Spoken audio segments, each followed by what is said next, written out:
Cupertino city mayor. So from Cupertino, I'm always in the run, and I'm always pushing other people to run too. So. And Barry, why did you want to run, and did you have a story to convince people to start pulling them in your direction? Right. I told people I have 3 dreams in my life. Number 1, I want to see a Chinese American become the president of the United States. So we pushed Gary Locke very hard, but he wouldn't do it this time, next year. So we have to find someone else to do it. Maybe Chang, become the California governor first, and then later on. So that's one dream. The other dream is to want the Japanese government to formally apologize for what they did during World War II, because they haven't done it, and which is wrong. Okay? And then number 3, I would like to see China become a more democratic country, more prosper, more, more interact. Because I'm in business, I'm the mayor now, and I find out there's a lot of information we can gather. Okay? And then, for example, if you want to be a good business, right now, between Amazon and Google, they're fighting so hard. Guess what kind of business they want to get into it? Guess. Drone, right? Drone deliver. Okay. And China is the number 1 country building the drone. And China should, in my opinion, should get into it too. I mean, this is a great opportunity. They're making a lot of money, blah, blah, blah. Okay, yeah. That's a very, very... The big decisions, which are in the history books. But the next stage of my family's history and my experience illustrated how even the smallest of public decisions can make a difference in people's lives. My father decided to come to the United States, and the rest of us were stuck in Taiwan because of unfair U.S. immigration laws. John Kennedy won the election of 1960 by less than 1 vote per precinct across America. But because he got elected, our lives changed. Within 3 months of him coming into office, he signed a little-known, little-remembered executive order that permitted us to come to America. And within 6 months, my sisters, my mother, and I were in an airplane coming to join my father. I know that public decisions make a difference. And what do I want to do to help you in your life? I want to improve public education so that your children have a better future. I want to protect the environment and fight for safe drinking water and clean air. I want to improve our economy by investing in education and research and the technologies that create more jobs. Okay, that's the stump speech. And you notice we talk about why we want to run, can you relate in a story, and what you want to do for your constituents. And you should develop that in advance. It's preparation. And my consultant said, hey, that story you tell is the second best story that we've ever heard. And the best story was a woman on Long Island who ran for Congress because her husband was gunned down in a subway, and about a dozen people were shot, and she ran for Congress to fight for stiffer gun laws. And that was the most moving story of any reason to run for office, and it is a tremendous reason to fight to improve other people's lives. Fiona? Oh, no, please. No, the story, yeah, I live in Long Island, so I remember the story. Oh, yes. Okay. Yes. So you remember that? Yeah, I remember the story. Yeah. On the Long Island train, yes. Please, anybody else? Because I was saying you have to be able to tell. You have to be able to tell your story. If you're one of those that doesn't, is very shy, doesn't want to talk about your family background or your history or even your flaws, then people aren't going to resonate with you. I talk about having hepatitis B and being born with it, and how, 1 out of 4 people like me are going to get liver cancer. People don't want to talk about hepatitis B, but this is something that I work hard about. My mom has depression. So I talk about how depression can affect everyone, anyone. It doesn't matter a demographic, an age, a culture, but that is very prevalent, and we want to work on more funding for mental health issues. I talk about domestic violence, that everyone here in this room understands domestic violence and has seen or knows someone who has been affected by domestic violence. So, you need to be able to talk about your history and what you want to do to change people's lives. The more personal you are, the more people can associate with you. Like when David talks about his parents, and being, being kicked out of China and how they met and how they suffered and how he actually got here, that's what moves people to better understand you and want to support you. We are primates. At least I hope that we are primates. And primates are motivated by stories. It's what makes things memorable. And once people are motivated, then they backfill with facts. Here, public speaking, a crucial skill. It is the thing that frightens people the most, that I'm told that frightens people more than anything else. And if you're going to run, you're going to have to get over the fear, and you're going to have to learn public speaking. How do you learn it? Practice, practice, practice. You'll learn that a podium speaking is different from working with a stick mic. Working with a stick mic is different from working with whatever this is called, a handheld. And you will learn that a joke that is really funny in the evening after everybody's had a drink will fall flat in the morning before anybody's had their first cup of coffee. Now, does anyone feel brave enough to stand up and talk for a minute or two? Betty, I know that you do. Huh? No? Mark? So sometimes,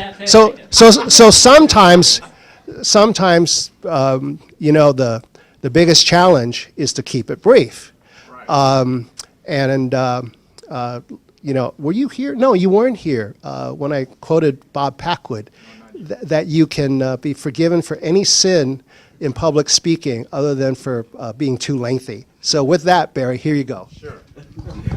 To get over the public speaking, you have to do it all the time, okay? You got a chance, you got to get up and speak, okay? And after a while, you will get used to it.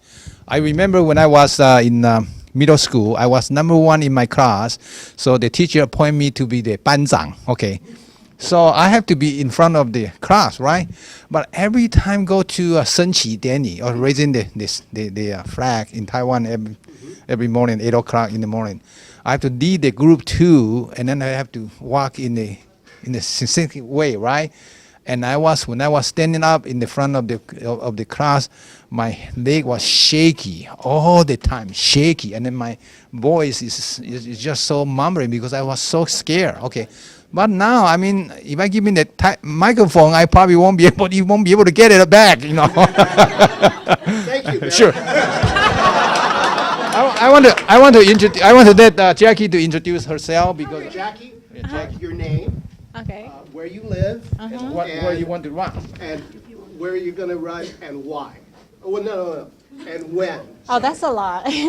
My name's Jackie, last name Chang, and I live in Cupertino. And since 4 years ago, when I just got back from China, and I lived in Fremont first, about 10 years. And then all the family went back to China for 2 years. When we moved back, and we decided to move to Cupertino. We really loved there, and two of my kids, they go to the high school, Monte Vista over there. Terrific. Yeah, I work for Campbell Union School District, and I'm the finance director over there. Terrific. So I Thank you, Jackie. I want her to run for Cupertino School Board, so that's why I push her out. Barry almost always gets what he wants. Fiona, further comments about this? I was saying 20 years ago, I could not speak in public without notes. And I would, take notes and have to read the notes. And it comes from practice, number one. But then we actually hired a coach when I ran for the state assembly to do debates because I was terrified of debates. I didn't grow up, in Toastmasters and, Asian families. We don't stand up and, announce what we always want and what we should be talking about at home. So that was really difficult, but my coach really helped me find my own style and my own voice. So it's okay to hire people to help you when you're running. And I also want to just mention that I learned to speak in public very, very, very late in life. I came out of law school with incredible fears. I could see the words literally floating in front of me, and I volunteered for every speaking gig I possibly could. Sandy? Yeah, I just want to tell you one experience that I have. I, at one time, worked very closely with Matt Fong, and then he wanted to be the treasurer of California, and then he ran for the Senate of California. He lost. But after he lost, he's still working very hard. So two things that he and I just really very intimately involved in. Number one, he continue to have his voice training by a voice coach.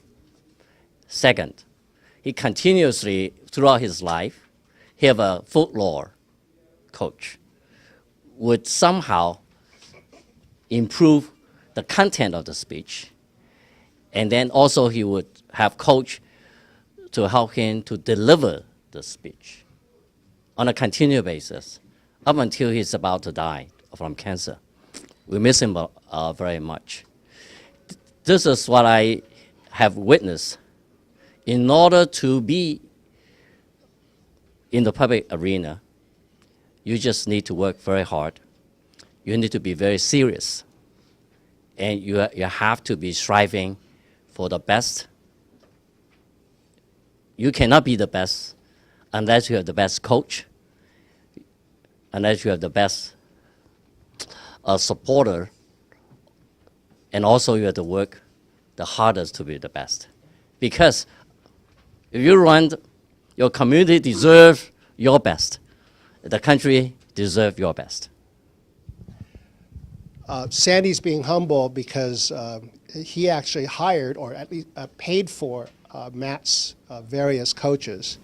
And Sandy, there's a Shakespeare theater in Washington, D.C., which has a speaking class. And I've always wanted to take those speech lessons, and I sort of figured that they'd help me with my hand gestures and so on and so forth. So Sandy, maybe you could help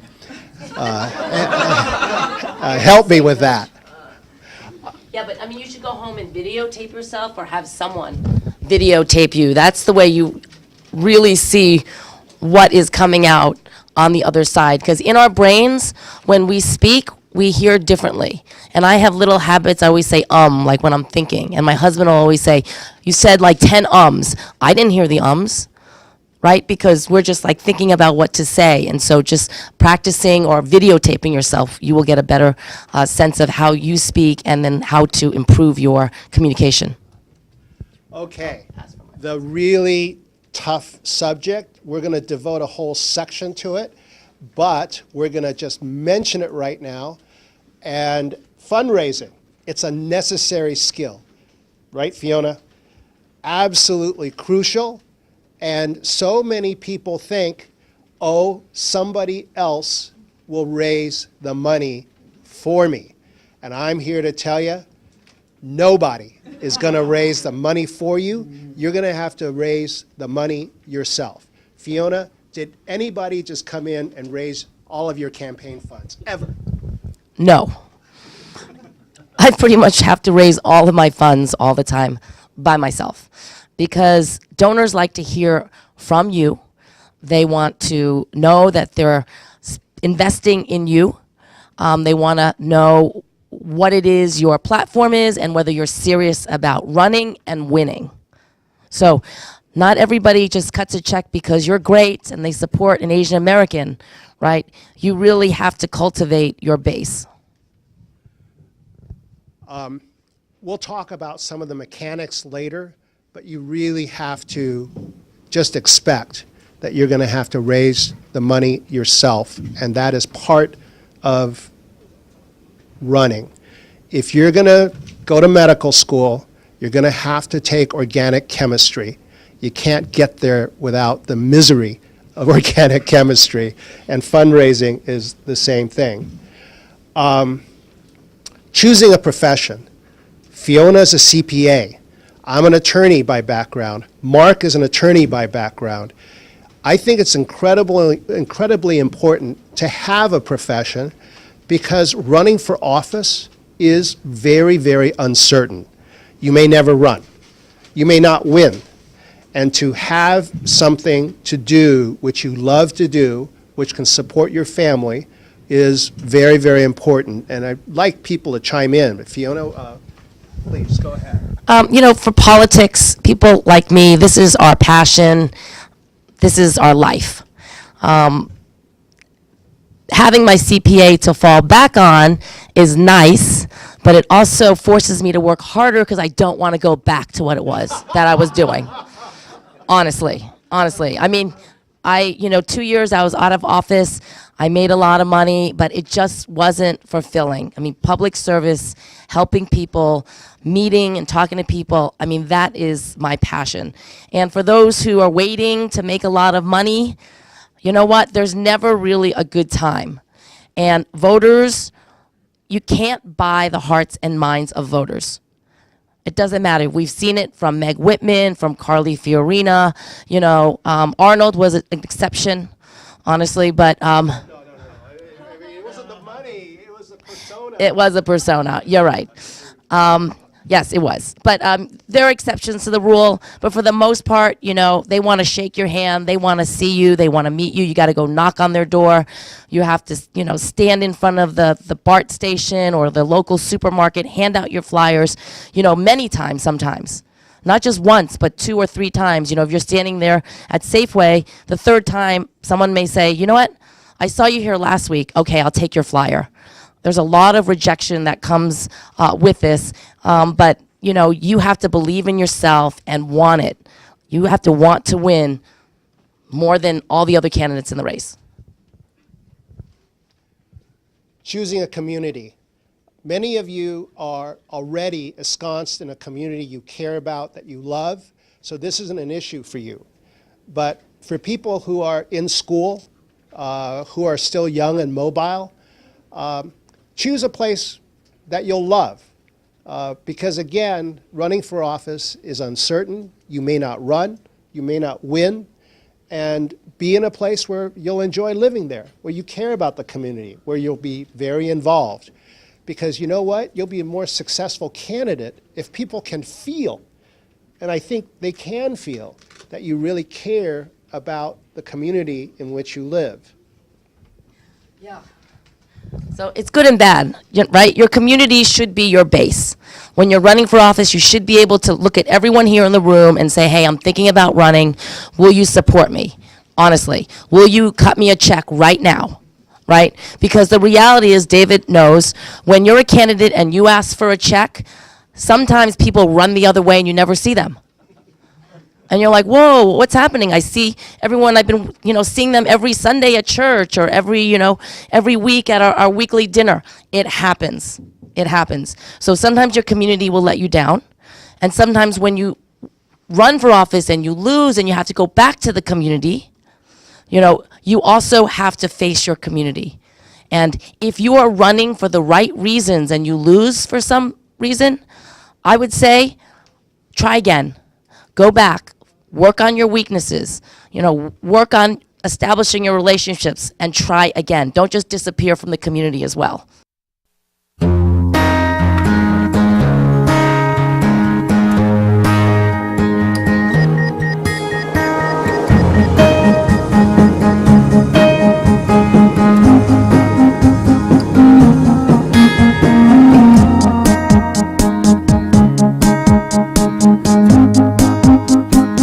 who are seeking office to promote all of these things, promoting peace, promoting stability, promoting clean government.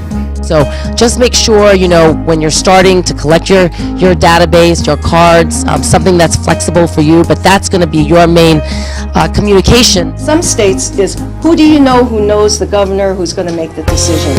It's going to be up to you to do your homework, how influential those names will be in support of you.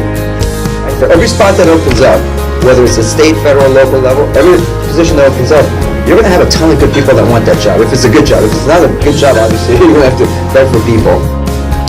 We want to make the kid a better world, to be in a fair society, and to contribute to society so their future generation will be better.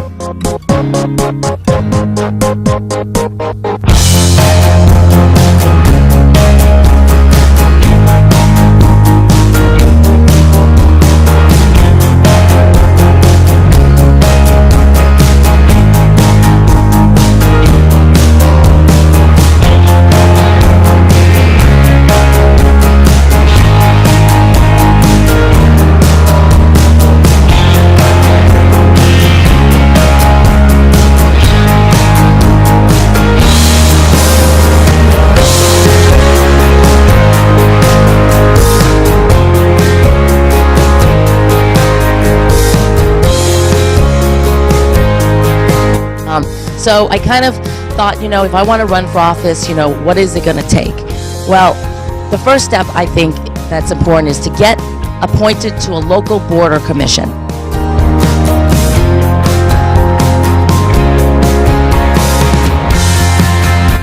What you want to do is be very selective in what type of references and what type of community groups you get to support your candidacy.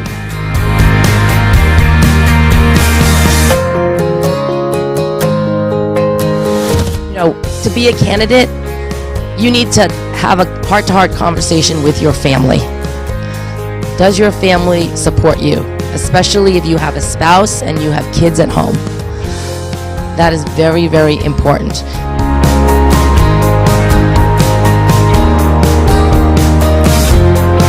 Getting together, find one other person to speak, or invite some speakers on every subject. They're providing election, providing appointment, and providing how to move up within the government.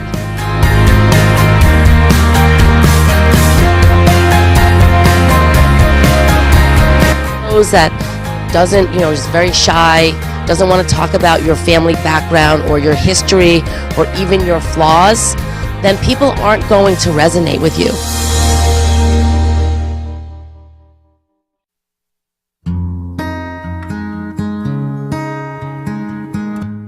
Learn a lot today, especially different way to serve our government, to serve our community, to advance our position in this great country. One recommendation or whatever that I would have is for us to go out there and motivate and influence the people around you to have them become more active in their affairs beyond themselves.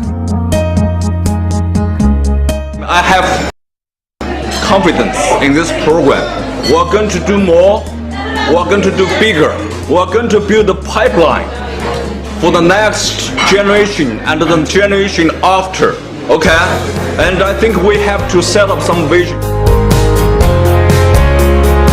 Folks come from a wide variety of experience and distances, and their number one goal was to bring people up who have been down there and tell them you can do it too. And believe me, that's very inspirational. We are America. This is a very, very fundamental philosophy to put in our value system. If we don't love our community, if we don't love this country, we cannot win. If you want to serve the community, you have passion to love your city, love your community, love your kids. Whatever it is, either run your community organization or run for office or give money, you can choose, right? one is more high level. Maybe next time we can have more like a grassroots level, have teach more like a school board, city council, or some like fire district boards, water board, something like that. We're the unifying power. So what we're starting here today is fitting to start in Silicon Valley.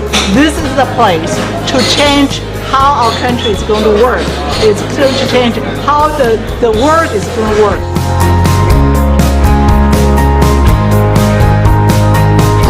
If you have a desire, don't be afraid. Just go do it.